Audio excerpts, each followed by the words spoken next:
നമസ്കാരം. പിണറായി വിജയൻ്റെ ഭരണം അവസാനിച്ചേ മതിയാവൂ. ഇനി ഇത് ഒരിഞ്ച് മുമ്പോട്ട് പോയാൽ ഈ നാട് ഇല്ലാതാവും. ഏതെല്ലാം തരത്തിൽ ഈ നാടിനെ ഇല്ലാതാക്കാമോ അത്തരത്തിലെല്ലാം ആക്കിക്കഴിഞ്ഞിരിക്കുന്നു. അഴിമതിയും ധാർഷ്ട്യവും ഇതിനെയെല്ലാം വെളുപ്പിക്കാൻ വേണ്ടിയുള്ള നുണയും കൊണ്ട് സഹിക്കാൻ വയ്യാതായിരിക്കുന്നു. എന്നാൽ എന്തുകൊണ്ട് ഇനി ഒരു കാരണവശാലും ഈ സർക്കാരിനെ സഹിക്കാൻ കഴിയില്ല, ഇറക്കി വിടണം, ഏതു ഭീകരൻ പകരം ഭരിച്ചാലും കുഴപ്പമില്ല, ഇയാളുടെ ഭരണം അവസാനിക്കണം എന്ന് നമുക്ക് തോന്നുന്ന ഒരു സംഭവം ഉണ്ടായിരിക്കുന്നു.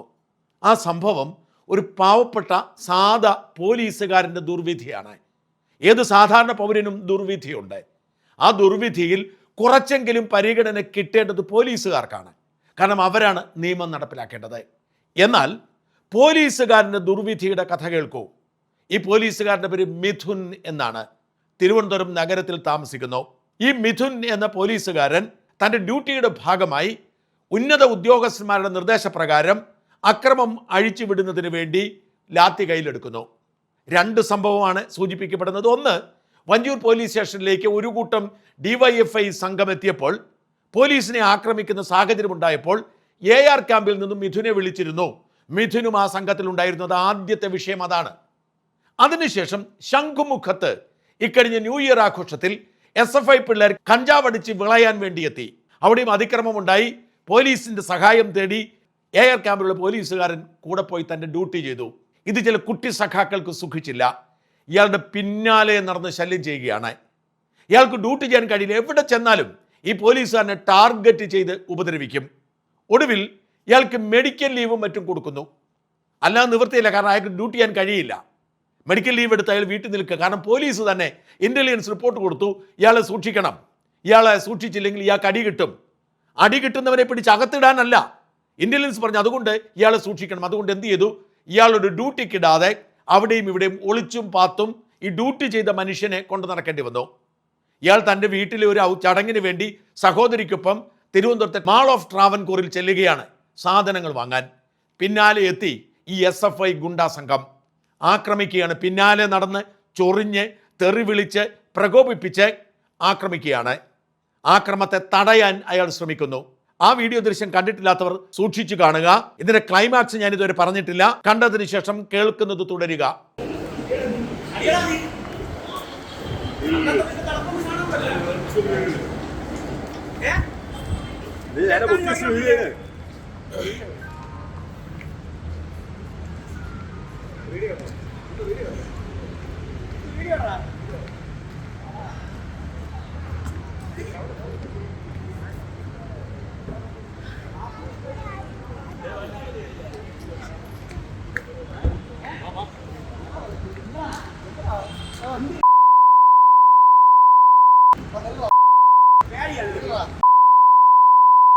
പോടാ പോടാ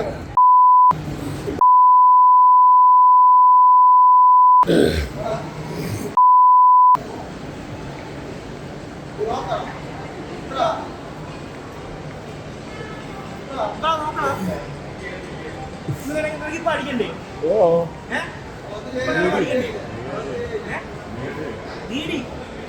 നിനക്കല്ലാതെ കാണുമ്പോ ആൾക്കാർ അടിക്കേണ്ടത് അടിയടാ. നിന്റെ അടുത്താണ് ചോദിക്കണത്. അന്ന് നിനക്ക് 100 കളപ്പായിരുന്നല്ലേ F06 പേടിയാ.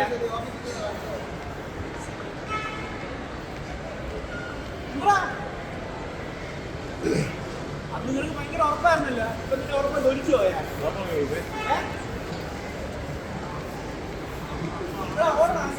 പേടിയാ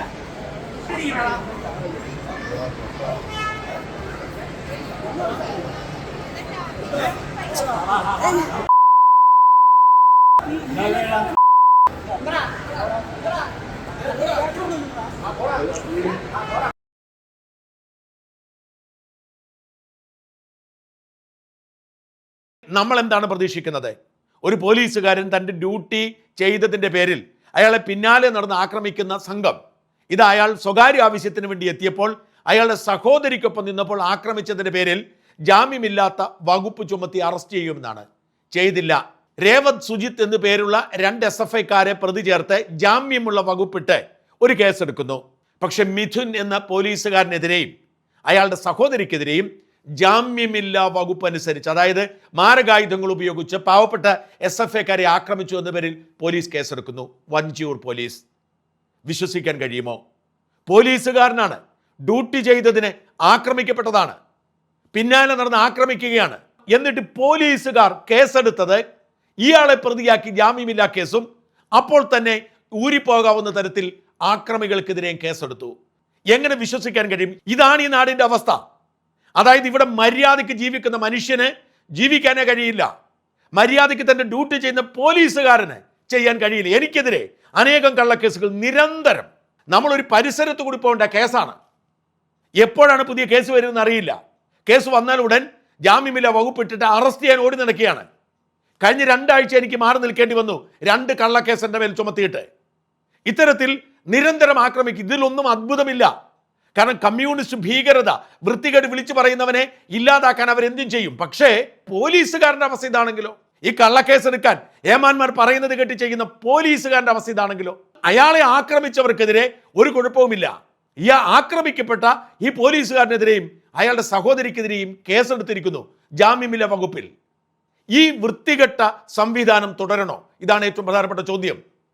ഈ വൃത്തികെട്ട സർക്കാർ, ഈ വൃത്തികെട്ട പാർട്ടി, ഈ ഗുണ്ടാസംഘം ഇവർ 10 വർഷം ഭരിച്ചപ്പോൾ ഇങ്ങനെയാണെങ്കിൽ ഇവർക്ക് 5 വർഷം കൂടി ഭരണം കൊടുത്താൽ എന്തായിരിക്കും അവസ്ഥ? ഇത്രയും നെറികെട്ട ഒരു ഭരണം കേരളത്തിന്റെ ചരിത്രത്തിലുണ്ടായിട്ടില്ല. പോലീസുകാർ വികാരഭരിതരാവുകയാണ്. ആരോട് പറയാൻ? കുറെ പേർ തൂങ്ങിച്ചാവുന്നുണ്ട്, കുറെ പേർ ജോലി രാജിവെച്ചിട്ട് പോകുന്നുണ്ട്, ഇൻസ്പെക്ടർമാരും സബ് ഇൻസ്പെക്ടർമാരും വരെ ജോലി രാജിവെച്ചിട്ട് പോകുന്നു. ആരും അന്വേഷിക്കുന്നില്ല ഇവരൊക്കെ എന്തുകൊണ്ടാണ് ഇങ്ങനെ ചെയ്യുന്നതെന്ന്.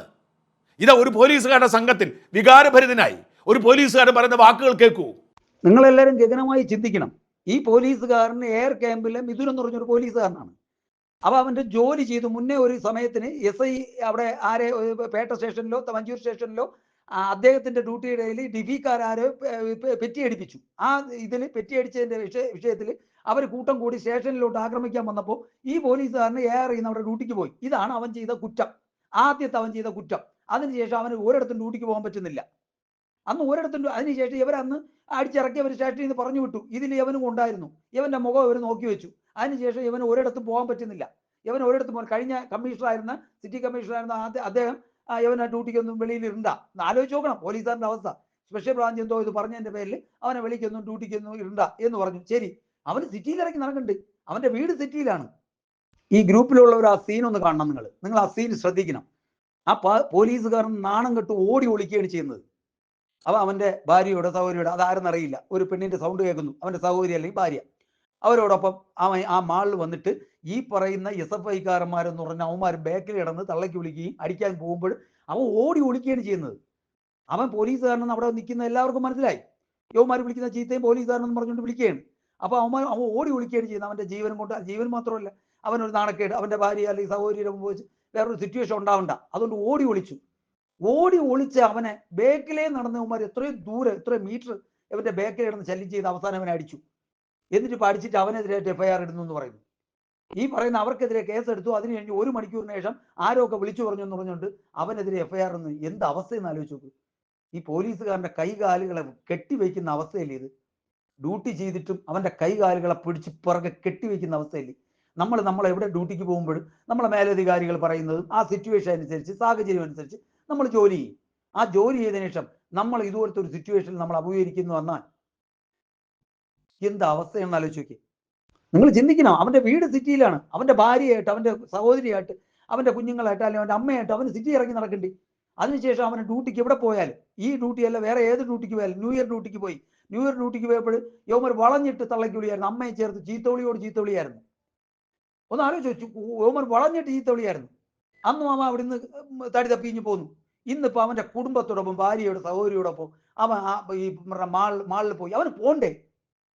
അവൻ ഡ്യൂട്ടി ചെയ്തു. ഒരു സമയത്ത് ഡ്യൂട്ടി ചെയ്തു. അല്ലെങ്കിൽ SFI-കാരനെ അടിച്ചു, അല്ലെങ്കിൽ കോൺഗ്രസ്സുകാരനെ അടിച്ചു, അല്ലെങ്കിൽ BJP-കാരനെ അടിച്ചു, അല്ലെങ്കിൽ അവരെ അടിച്ചോട്ടിച്ചു. ഇതൊക്കെ ഡ്യൂട്ടിയുടെ സഹജമല്ലേ? ഒരു ലാൻഡ് ഓർഡർ സിറ്റുവേഷനിൽ ഏതൊരു പോലീസുകാരനും അഭിമുഖീകരിക്കുന്ന സിറ്റുവേഷനില്ലേ? അതുകൊണ്ട് അവനെ പിന്നെ വെളിയിൽ ഇറങ്ങി നടക്കണ്ടേ? അപ്പൊ നിങ്ങൾ ആ സീനൊന്ന് നിങ്ങൾ കാണണം. സഖി കെട്ടിട്ടാണ് പോലീസുകാർ ഇങ്ങനെ തുറന്ന് പറയുന്നത്. എങ്ങനെ അവർ അവരുടെ ജോലി ചെയ്യും? എങ്ങനെ അവർക്ക് മുമ്പോട്ട് പോകാൻ കഴിയും? ഞാൻ നിങ്ങളെ കാണിച്ചല്ലോ FIR. ഇതാണ് ഈ നാട്ടിൽ സംഭവിച്ചുകൊണ്ടിരിക്കുന്നത്. ഇന്നലെ അതേസമയം മറ്റൊരു സംഭവം കൂടി ഉണ്ടായി. കോഴിക്കോട് ടൗണിലെ SI ഷാഫി ഒരു ഹോട്ടലിൽ തർക്കമുണ്ടാവുന്നു, പ്രമോദ് എന്ന് പറയുന്ന ഒരു ഗുണ്ടക അലമ്പുണ്ടാക്കുന്നു, പല കുറ്റകൃത്യങ്ങളിലും പ്രതിയാണ്. ആ പ്രതിയെ പിടിക്കാൻ വേണ്ടി പോലീസ് എത്തുക, പിന്നാലെ ഓടി വന്ന് പമ്മി നടന്നിട്ട് ഷാഫി ഈ SIയെ കുത്തിയിട്ട് പോവുകയാണ് ഈ പ്രതി. ആ ദൃശ്യം കാണൂ.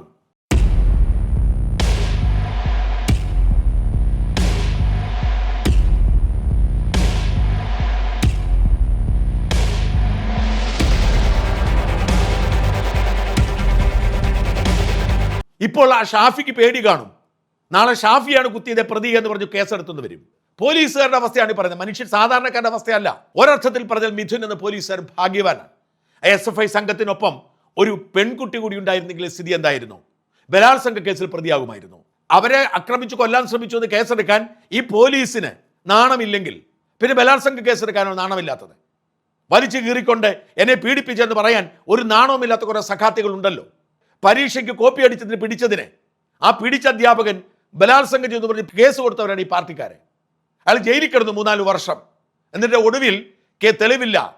അവരോട് ചോദിച്ചപ്പോൾ അവർ പറഞ്ഞു ഞങ്ങളൊരു പാർട്ടി ഓഫീസിൽ നിന്ന് പറഞ്ഞു, അങ്ങനെ പറയാൻ പറഞ്ഞു, അല്ലാതെ ഞങ്ങൾക്കൊരു കുഴപ്പമില്ലെന്ന് പറഞ്ഞു. വിജയലക്ഷ്മി എന്ന് പറയുന്ന ഒരു ടീച്ചർ തിരുവനന്തപുരം കേരള യൂണിവേഴ്സിറ്റി പഠിപ്പിച്ചിരുന്ന സർവകലാശാല കലോത്സവത്തിന്റെ ചുമതലയായിരുന്നു. ഉപയോഗിച്ച ഫണ്ടിന് ബില്ല് തരാതെ പുതിയ ഫണ്ട് അനുവദിക്കേണ്ടെന്ന് VC പറഞ്ഞു. അത് നടപ്പിലാക്കാൻ ശ്രമിച്ചതിനെ അവരെ തടഞ്ഞു വെച്ച് അവരുടെ ചെവിയിൽ വന്ന് തെറി പറഞ്ഞ് അവരുടെ മുടി വലിച്ചു പറിച്ച് അവരെ മോശക്കാരാക്കി ചിത്രീകരിച്ച AA റഹീമിന്റെ നേതൃത്വത്തിലുള്ള ഗുണ്ടാ സംഘമുണ്ട്. ആ ഗുണ്ടാ സംഘത്തിന് കിട്ടിയ പ്രതിഫലം എന്താണ്? MPയും MLAയും വലിയ വലിയ പദവികൾ. ഇത്തരത്തിൽ ഗുണ്ടാപ്പണി ചെയ്താൽ, പിടിച്ചു പറിച്ചാൽ, കഞ്ചാവ് വിറ്റാൽ, പോലീസുകാരനെ തല്ലിയാൽ മാത്രമേ ഈ പാർട്ടിയിൽ MLA ആകാൻ പറ്റൂ. അതുകൊണ്ടാണ് ആളുകൾ ഇത് ചെയ്യുന്നത്. ഇല്ലെങ്കിൽ പിന്നെ ആരും അറിയില്ല. ഈ ഒരു അവസ്ഥ നോക്കൂ. ഗുണ്ടകളായി മാറുന്ന SFIക്കാർ, പോലീസുകാരനെ പോലും തല്ലുന്ന SFIക്കാർ, തല്ലുകൊള്ളുന്ന പോലീസുകാരനെ പ്രതിയാക്കുന്ന പോലീസ്, ഇത് ഈ നാട്ടിൽ ഇനി വേണോ?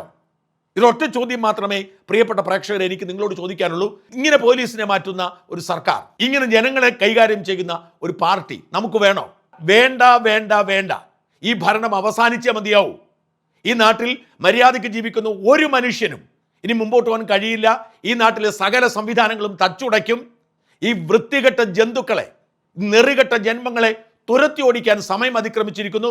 നമ്മുടെ മുമ്പിലിരിക്കുന്നത് നമ്മുടെ വിരലടയാളമാണ്. ഇനി അധിക സമയമില്ല. ഈ വൃത്തികെട്ടവന്മാർക്കെതിരെ ആർക്കോട്ട് ചെയ്താലും കുഴപ്പമില്ല, ഇവന്മാരെ ഓടിക്കണം. ഇല്ലെങ്കിൽ ഈ നാട് ബാക്കി ഉണ്ടാവില്ല. ഒരു മനുഷ്യനും ഇവിടെ ജീവിക്കാൻ കഴിയില്ല. അവശേഷിക്കുന്ന മനുഷ്യർക്ക് നാട് വിടേണ്ടി വരും.